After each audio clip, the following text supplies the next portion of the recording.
All right, all right, all right. Happy Friday, everybody. How are you doing? Happy Friday. Welcome to America Live. Rich and Bereket here, sitting in Las Vegas, Nevada. Glad to have you on for today's podcast. I'm going to talk about Melania Trump's new documentary that arrived today across theaters in the United States and the world. We are also going to talk about OpenAI's Q4 IPO push. So stay tuned to that. So this is going to be a two-part, two-topic podcast today. So welcome, welcome, welcome. Let's get started. Check the chat window. There's a link there for callers if you're interested in calling in to opine on either the Melania Trump documentary or the OpenAI Q4 IPO push. So first things first, ladies and gentlemen, I want to be crystal clear. I am not reviewing the documentary. This is not what this is about. I want to talk about the economic aspect of the project. Let's just call it what it is. It's a project. I majored in film, so I understand the economics of this thing. I went to Cal State University, Northridge, majored in film production, cinema, television arts. So this is an industry that I know very, very well. So it's not a review. If you're looking for a review, please go somewhere else because I have not seen the documentary. And I'm not really, no, I'm not interested in seeing the documentary. And it has nothing whatsoever to do with Melania Trump. I don't know Melania Trump.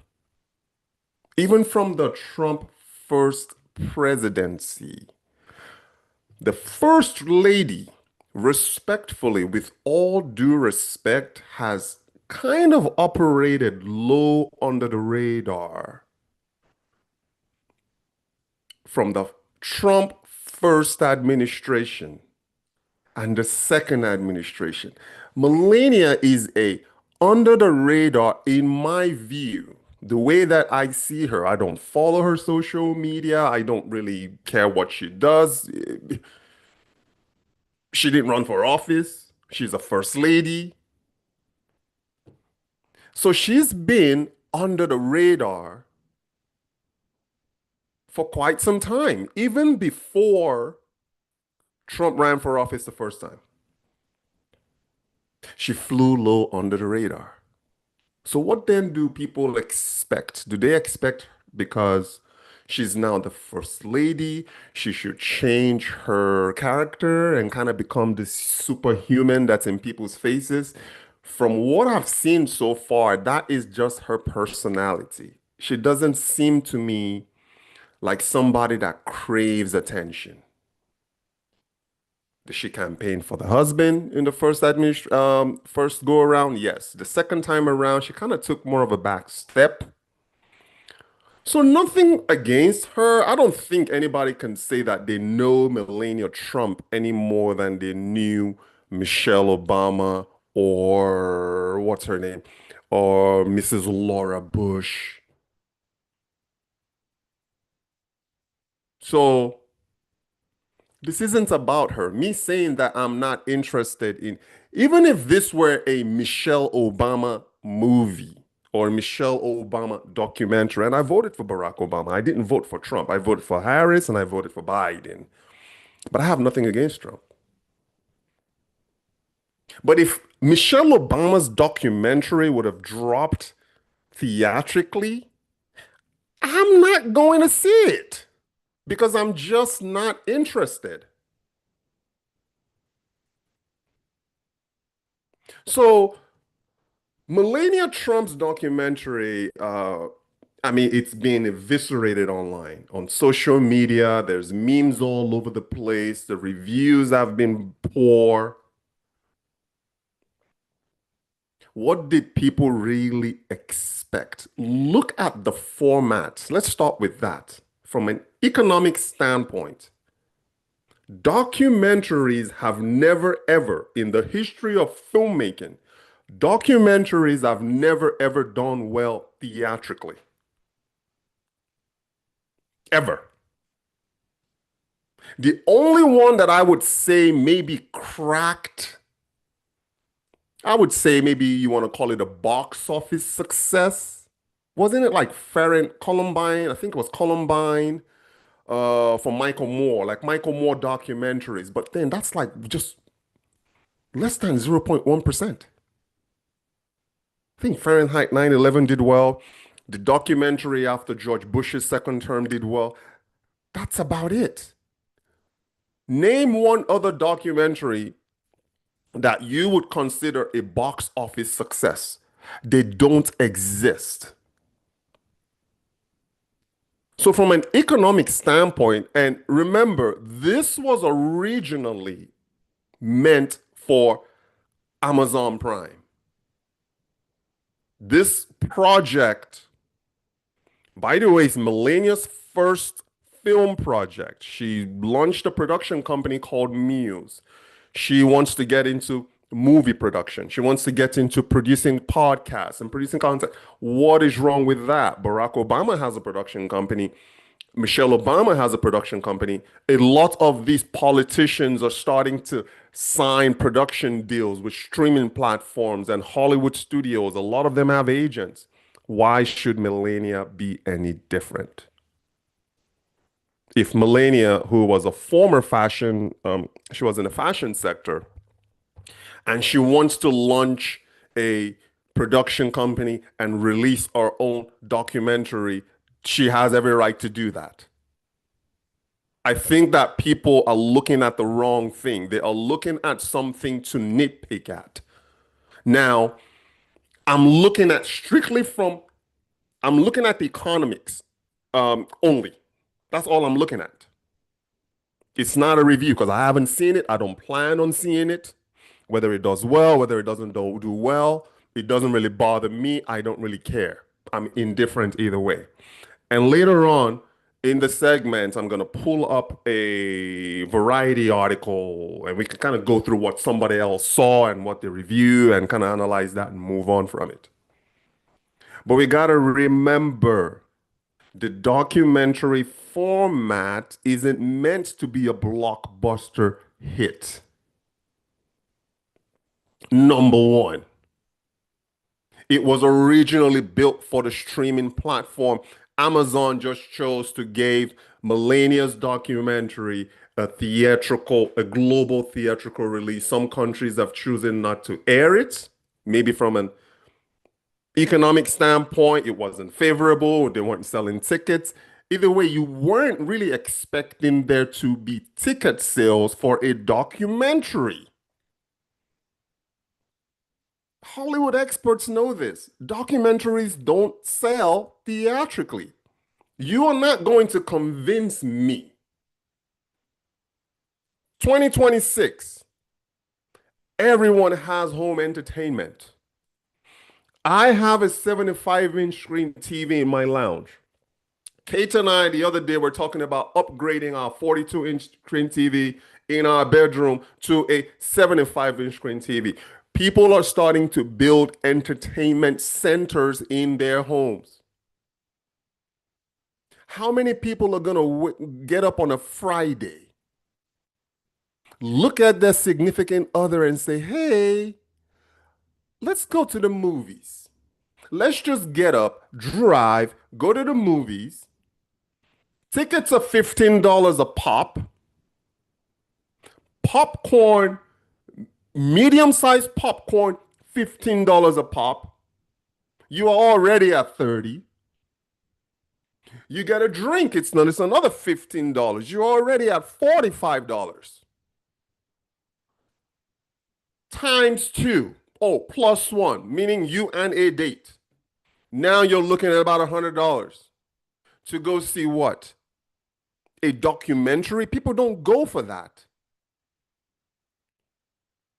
So the format, while that format may have worked for the streaming, and remember too, there's something called a loss leader in entertainment, meaning you take a loss on a particular project with hopes that people are going to subscribe to that streaming platform.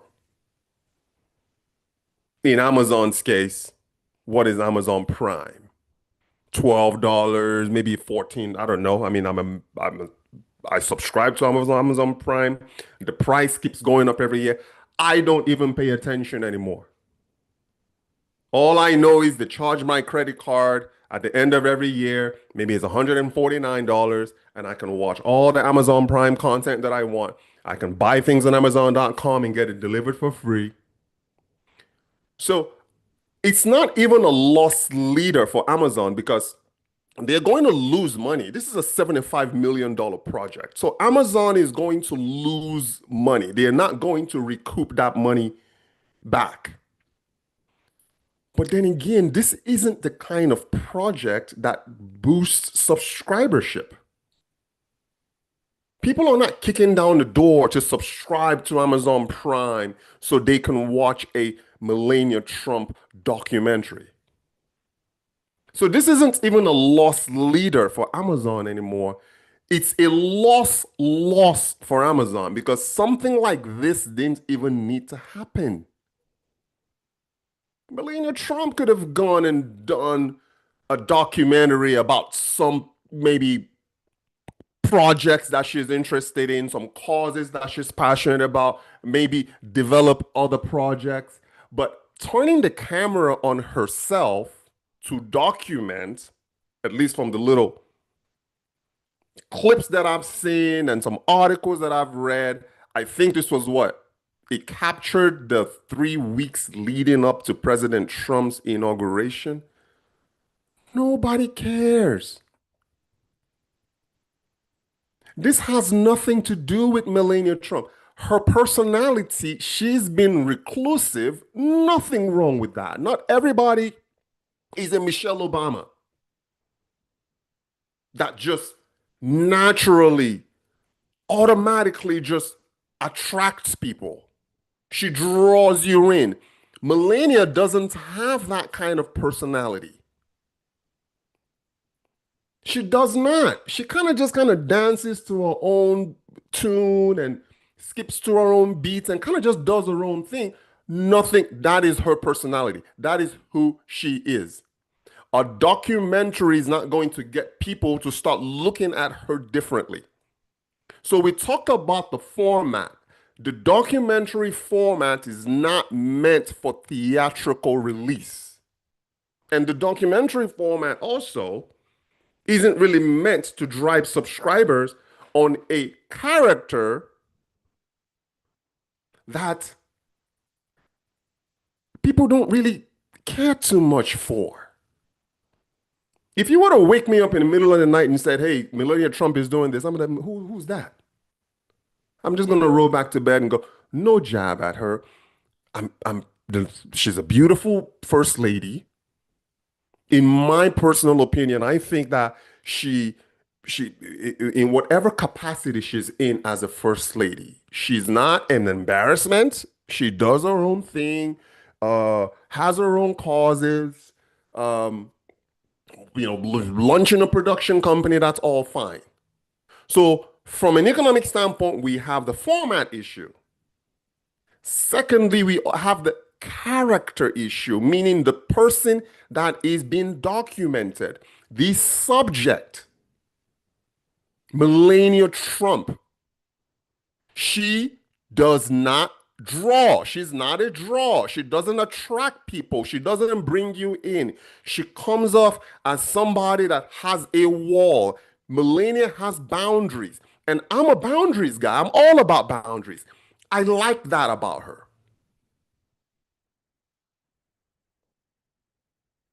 She's the first lady, married to Trump, whether you like Trump's politics or not. And that's also a part of the proximity to Trump. Let's just say Donald Trump wasn't there and he was somebody else. I think Melania is still Melania. Melania could be married to a freaking plumber and she still would come off the way she does. To me, she doesn't come off standoffish. She's not as, I don't think she's standoffish at all. I think she appears to be a lady that's confident in herself. She doesn't need you, she wants you. She doesn't need praises, she doesn't need validation.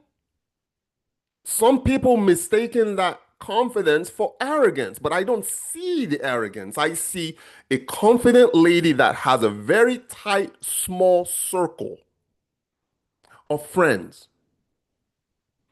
What's wrong is that? There's nothing wrong with that. Melania probably has maybe five friends, in my opinion, as a first lady of the United States. I don't think she has a lot of friends. And so what? Neither do I.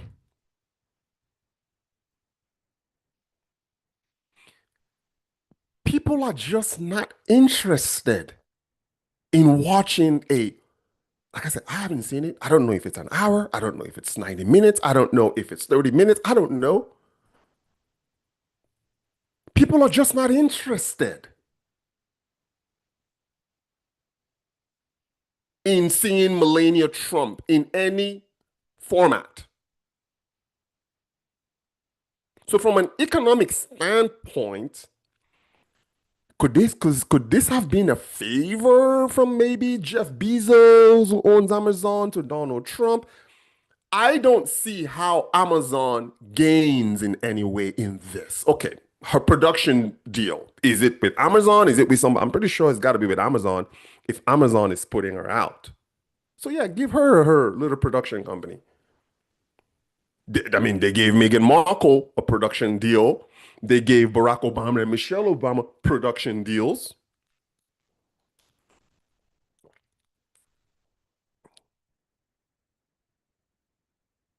So from an economic, skin her all you want. Talk about, oh, people didn't go, they didn't buy tickets. Nobody buys movie tickets anymore. Nobody goes to the movies anymore. The last movie that I went to was Avatar Fire and Ash. Prior to Avatar Fire and Ash, I think was what? Gladiator 2? Oh, no, no, no. I saw Gladiator online. I don't remember. It just shows you that people aren't going to the movie theaters anymore. They would rather stay home, build their own entertainment in the comfort and safety of their own homes. That is why streaming is popular.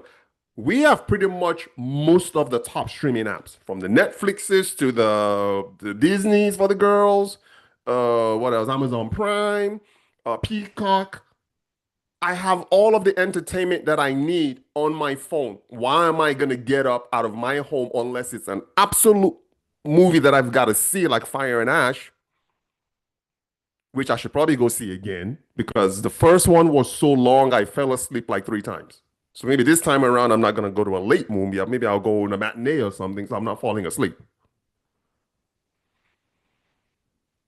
So this whole social media memes and mockeries, it's unnecessary because it's a documentary. People don't go to the movie theaters to watch documentaries in 2026.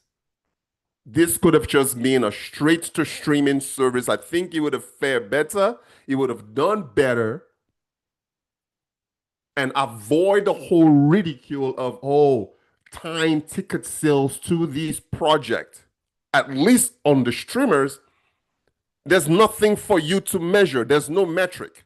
No one can say, oh, I signed up today because of Melania Trump. So you don't really know why you signed up for Amazon Prime. It could be because, hey, you want free shipping and The Amazon Prime Video is just grandfathered into your subscription.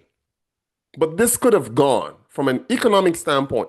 This could have just gone straight to streamers, straight to Amazon Prime, and avoid all this scrutiny and all this. Oh, she didn't sell tickets. She didn't do this. She didn't do that. And also, I watched the last documentary that I watched with Kate was the serialized documentary with David Beckham's wife. What's her name? Victoria Beckham. It was entertaining. It wasn't, it's not something that I'm going to call up my friends and say, hey, go watch this Victoria Beckham documentary. Whatever. It was entertaining. Melania Trump's documentary, it could have been Michelle Obama. It could have been Laura Bush.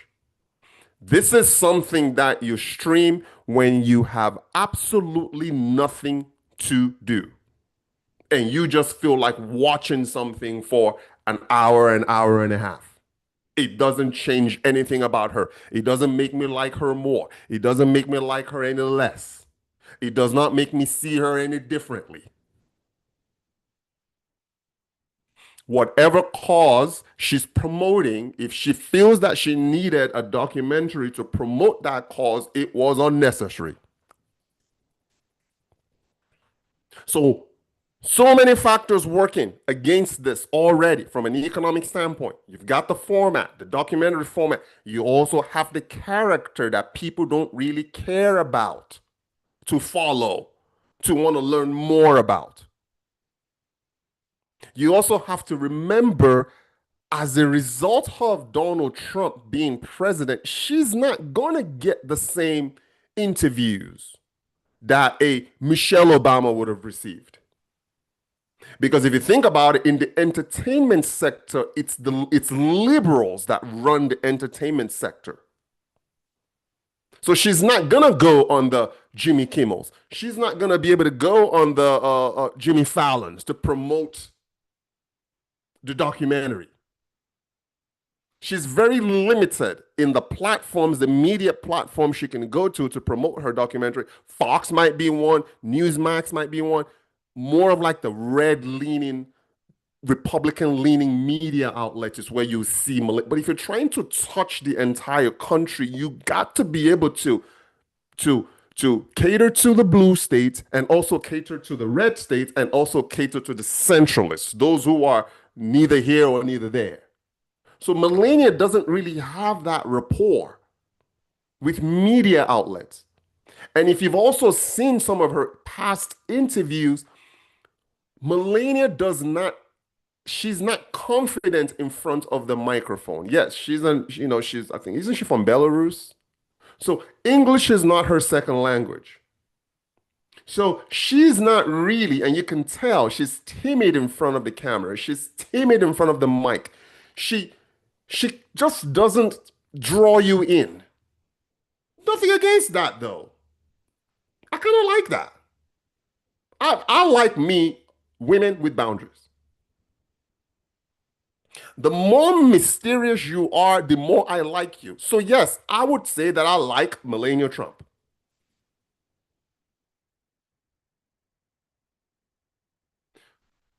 Another thing that's going wrong for this, from an economic standpoint, is also the director that's attached to the project, Brett Ratner.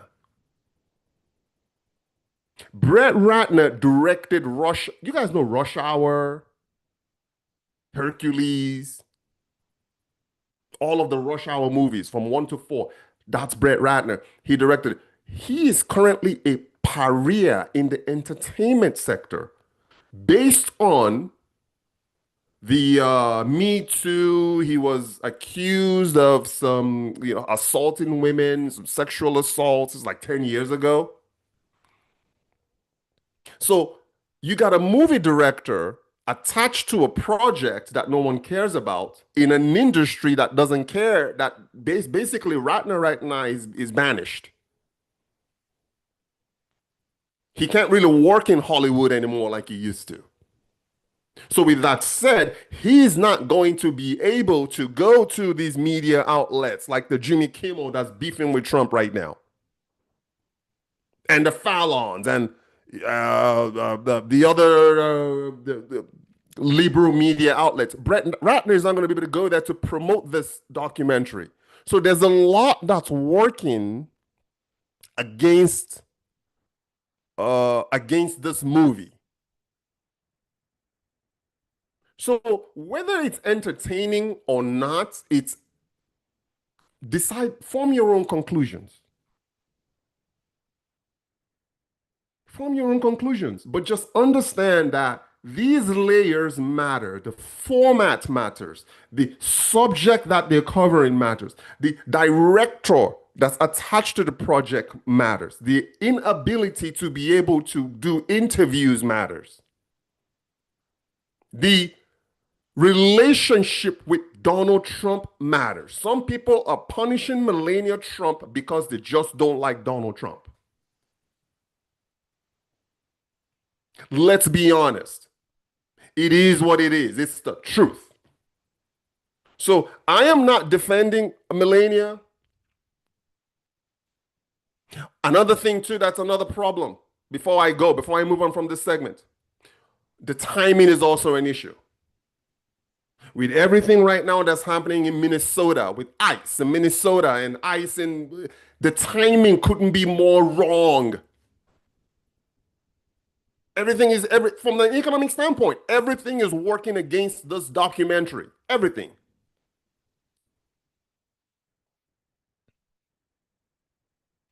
Today also is what? National, what do you call it? National, I didn't know until this morning, Kate told me. National Strike Day. You're not supposed to go and spend money today. So there's just so much that's going against Melania Trump at this point. I wish that this documentary would have gone straight to streaming and then let you binge watch it over the weekend. Listen, if Kate is interested in watching it, I'll sit and watch it with my wife. But I am not calling her up, telling her, hey, get home fast. Let's watch us some Melania Trump. Sadly. So, not a review. If you've seen it and you like the documentary, post what you like about it, post what you don't like about it. But when you are watching or following social media and then you see the vitriol and people just skinning her left and right, this documentary is this documentary that, just know that it was doomed to fail from jump.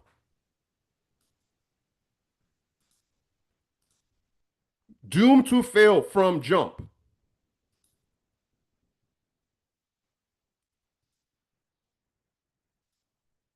So this right here is a review from Variety. This is a trade, Variety is a trade website for the entertainment industry.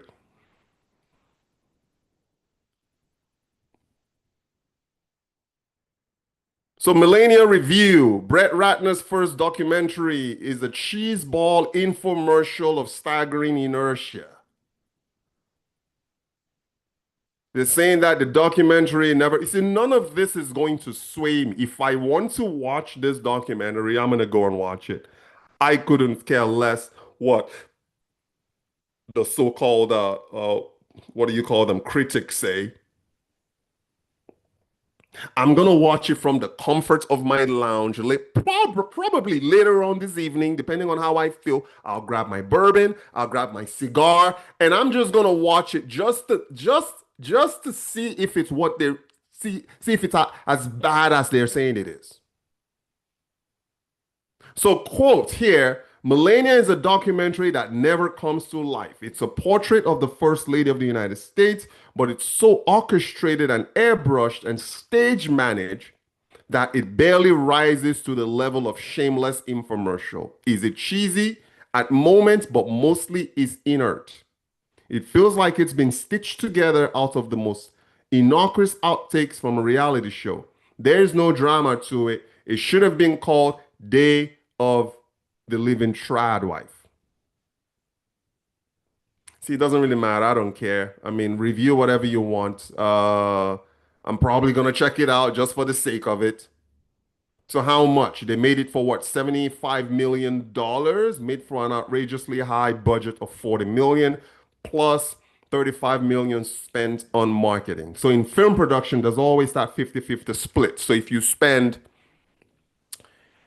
let's say you spend $50 million to produce a movie, you're gonna need to spend another 50 million to market that project globally.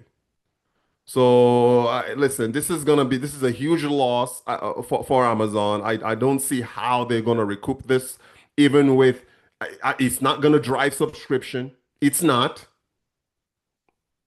and people. There are some people who love Melania Trump. I'm pretty sure. Some don't care. I don't have the data, but to me, she doesn't appear as somebody that can pull you in and keep you in like what Michelle Obama did for 8 years.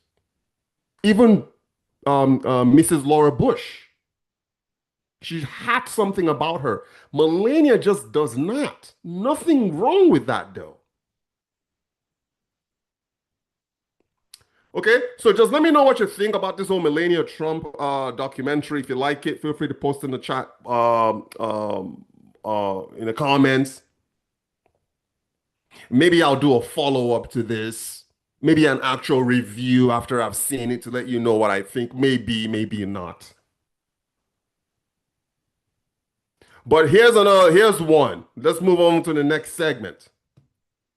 OpenAI, the maker of ChatGPT, is pushing to go public in Q4 of this year, folks. It's a mad race. It's a mad dash. X is trying to go public with XAI.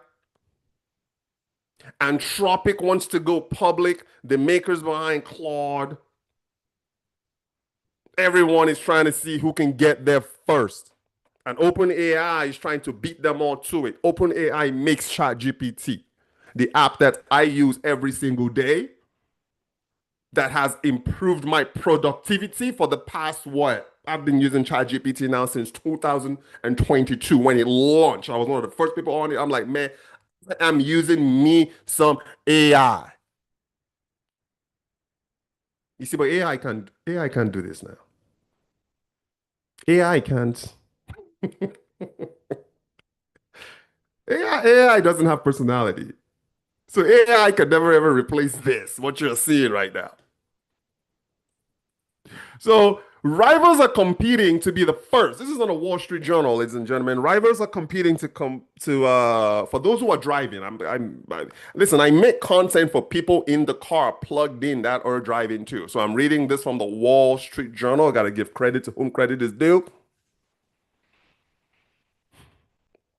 So rivals are competing to be the first major generative AI startup to tap public markets. And OpenAI is taking that lead. That is Sam Altman right there. He is the CEO of OpenAI. Good operator, folks. So OpenAI is laying the groundwork for a public listing in the fourth quarter of this year. Man, they're talking about this might be a $1 trillion IPO. That's what they're estimating this to be, a $1 trillion IPO. OpenAI is currently worth, wow, it could be what, 1.5 trillion? If they want to, if they 3x that, it's currently what, $500 billion is what the startup is currently worth today. So they're talking to Wall Street banks about a potential IPO offering sometime this year, Q4 of this year. Listen, if they launch that IPO, I am picking up a share or two. I don't know uh, how much it's gonna go for, but I'm buying me some AI stocks. I do not have any AI stocks right now in my position. I invest in the S&P 500 though. I own Walmart shares, but standalone AI stocks like OpenAI, you can bet your bottom dollar that I am interested. So they are hiring a new chief accounting officer, a new business finance officer, Cynthia Gaylor, who will oversee investor relations. It is expected to be a blockbuster year for stock market debuts after a recent drought, and some on Wall Street are speculating that 2026, let me highlight this, could be the biggest year ever for IPOs. I do not disagree. Could you imagine if OpenAI, Anthropic, and SpaceX all dropped? Could 2026 be like what, a 10 trillion uh $10 trillion IPO drop? Could it be 5 trillion to be conservative? Wow. Pulling off a successful public listing by year's end is likely to be difficult for the ChatGPT maker, which is still confronting the challenges of a fast-growing startup. The company recently has made changes to leadership ranks and is contending with fierce competition to its core consumer business from Google, prompting it to declare weeks-long code red to improve the quality of ChatGPT. What do you guys think of ChatGPT? I love ChatGPT. You know, they say buy what you use. Buy what you use. Well, I guess Elon Musk is suing them for 134 billion. An IPO could help the AI startup shore up market confidence in its finances after investors questioned how it would pay for AI infrastructure and chips deals that total hundreds of billions of dollars in the coming year. It makes so much sense for them to then go public. Then they're not going to have money issues. So Sam, am I excited to be a public company CEO? Zero chance. He's not excited about that. Am I excited for OpenAI to be a public company? In some ways, he said he is. And in some ways, he thinks it would really be annoying. OpenAI executives have privately expressed concern about Anthropic beating the company to an IPO. So who cares? So let's say Anthropic goes first. And so what? It doesn't mean that Anthropic is going to end up being worth more than OpenAI. I mean, are we optimizing here for what, first to market IPOs? I mean, I suppose it would make history to go down in the history books, if nothing else. But you know, listen, ChatGPT has been around a lot longer. I would like to see ChatGPT go down in the history books. But Anthropic too, they make Claude. I've used Claude before. Don't really care for it. I am a one AI kind of person because I like ChatGPT so much and it's worked for me a lot better than Claude. I don't bounce. I'm just gonna stick with what OpenAI has to offer and I guess grow with them because ChatGPT is current. It gets improved every single day. So I've used Claude before. It's a little bit slower. I think I still have the app, by the way. It's a little bit slower. I like speed. ChatGPT is faster. Again, it depends on what you're optimizing for. I get what I need from ChatGPT. So I don't need to be bouncing back and forth between ChatGPT and Claude. I'm not a coder. I think Claude is more for coders. I don't code. Not interested in that.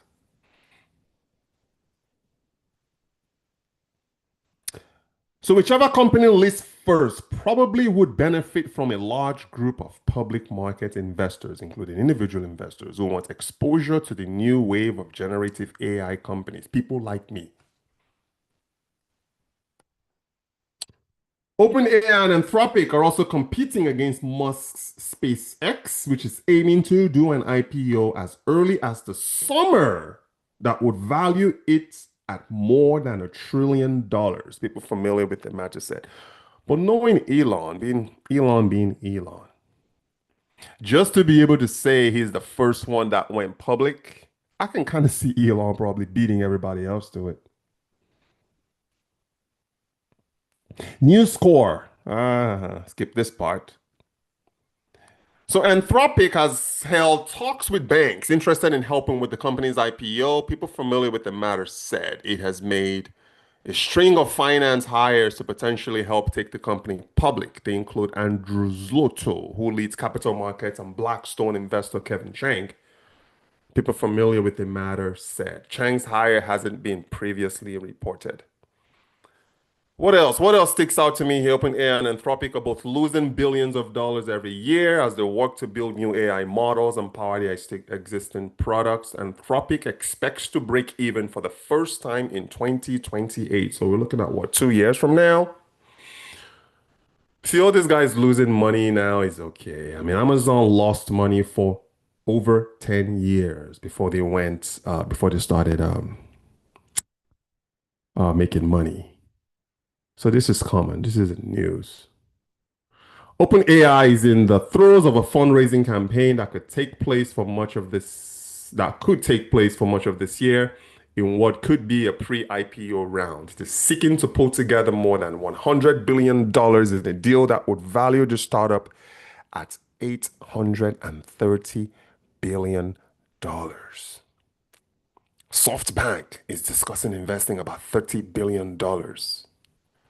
And OpenAI has had discussions with Amazon.com for an investment of as much as 50 billion. Oh, so Bezos wants a part of OpenAI.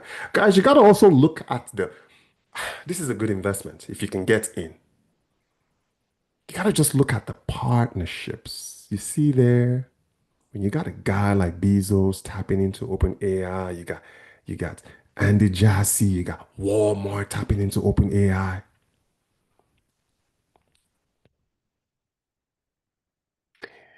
Actually, let's look at this. I want to look at OpenAI's website.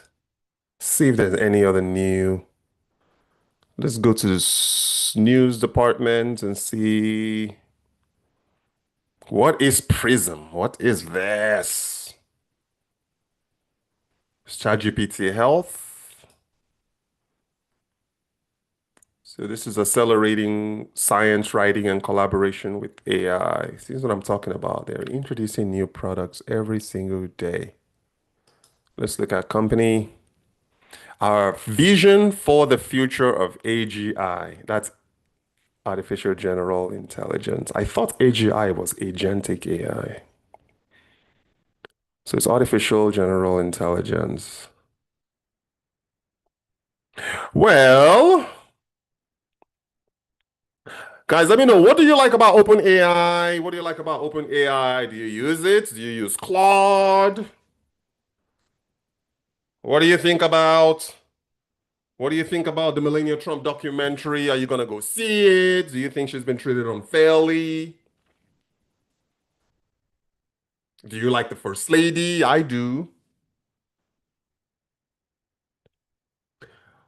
Okay, well, thank you guys for tuning in. I'm gonna catch you guys on the next one. I'm gonna go and start my weekends. Friday, Friday, Friday. Hey, as always, be sure to like, share, and comment. And subscribe if you haven't. And post your thoughts. Binge our videos. I'll catch you guys on the next one.